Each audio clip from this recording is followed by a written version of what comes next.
Your Excellency, sir, I ride on all the protocols that have been established already and would like to say the following before I invite you, Your Excellency.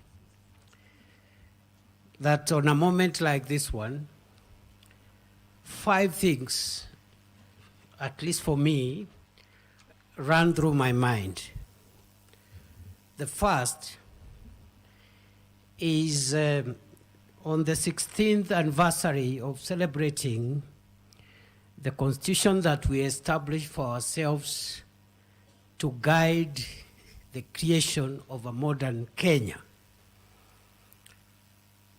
It is an occasion to look at how far we have traveled in the journey of living up to the aspirations of our Constitution as captured in the preamble, which has just been recited for us, but also in the foundational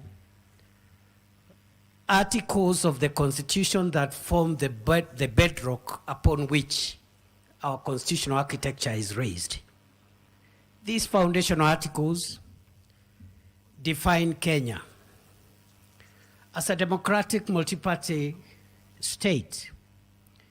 It defines the territory of Kenya in Article 5, where it stretches from, and the subnational units that constitute Kenya, the 47 counties of our republic.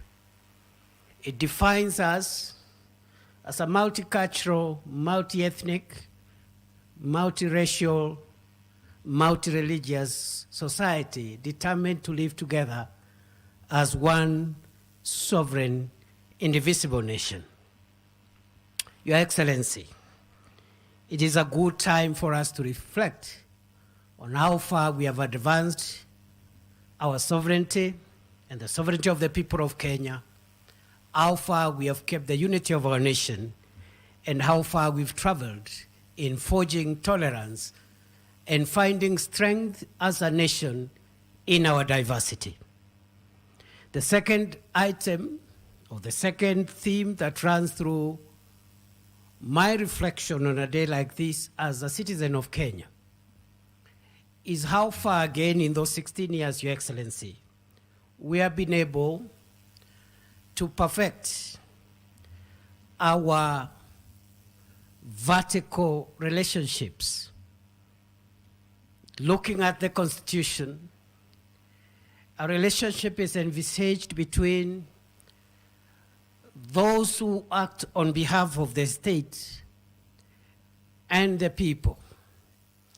The relationship between the legislature, judiciary, and the executive at the national level, and the executive and the legislature at the county level, and also holders of constitutional commissions and independent offices. How the 3 arms of government and the 2 arms of government at the county level relate to one another, and especially relate to the citizens of Kenya, the vertical relationship. Number 3 is the horizontal relationship among the arms of government themselves and the levels of government, and how we have come to perfect devolution, to respect the independence of the judiciary, to respect the independence of the legislature, how far the legislature has been a check on the executive, and how far the judiciary has helped us to interpret the laws of our land. That is the third thing that runs through my mind. But there is a fourth theme that runs through my mind, Your Excellency, and this is the software of our nation. Our Constitution envisages that this nation, other than the development we do for ourselves, will be run on the basis of certain values, national values, and principles of our governance. Article 10, read together with Article 232 of the Constitution, provides the software of our nation. And the question is, to what extent have we been patriotic? To what extent have we advanced the rule of law, human rights, democracy, environmental sustainability, accountability, the values of the public service in Article 232, etc., etc. And I think on a day like this one, we will be listening to one another to find out what journey we have covered and where the gaps are, so that we can perfect our nation's software as we also strengthen its hardware. Finally, Your Excellency, on a day like this one, I and perhaps a few others in this room are curious to reflect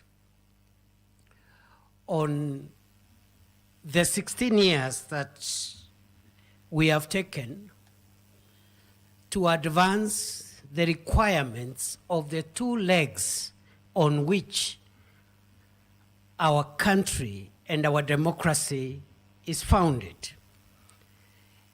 These two legs are found in the Bill of Rights, but they are also scattered everywhere else, including the preamble. The first limb is the limb of democracy and the need to advance a nation founded on human dignity and human rights and democratic ideals. But there is a second limb, Your Excellency. And this is the limb that you invited us to begin a conversation on as we look towards a Kenya beyond 2030. And this is the limb of prosperity. I dare say, Your Excellency, before I invite you, that as you reminded us when you were launching this conversation, that the aspiration of our constitutional order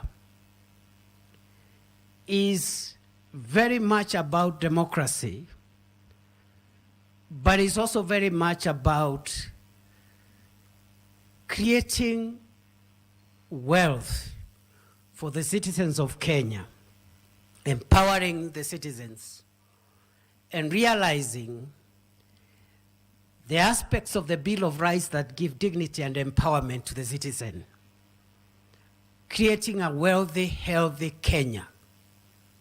Rights that have been ignored for some time now around decent housing, their right to health, the right to access the things that make life convenient and comfortable. And I dare say, Africa, Kenya, the developing world must not shy away from pursuing wealth and talking about wealth creation as much as we advance democracy. And therefore, mine, Your Excellency, is to listen to you and to the many other people that I see gathered here.